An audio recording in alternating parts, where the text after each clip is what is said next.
I think our team has decided to express their feelings about the way things are going on and doing it in a positive way, which I think is outstanding, and it shows the true quality that we have on this team. The Trojans football team took a stand against racial and social injustices by means of a unity march on Friday afternoon as the team marched across campus to the newly renamed John Robert Lewis Quad. Upon arrival to the quad, multiple team leaders got behind the mic and spoke a message of unity and togetherness. This is a serious time that we're going through, and actually I think we're blessed to go through because we're the ones that are being able to change something today. Don't matter if you're black, white, blue, purple. Respect goes a long way. Respecting your fellow man, women, everything. The reason I love football is because we're able to be successful because we put those backgrounds to the side. We come together 365 days out of the year, and we work towards a common goal.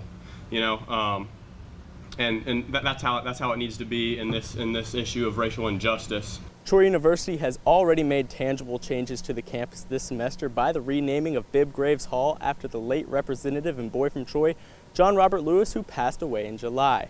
Senior wide receiver Khalil McLean says more changes need to happen in the community, which starts with teaching unity at a young age. I love the youth, you feel me? That's the community that I feel like if we invest our time in, that's where the change is going to come from. 40, 50, 60 years from now when we old men and our kids are growing up, they won't see skin color.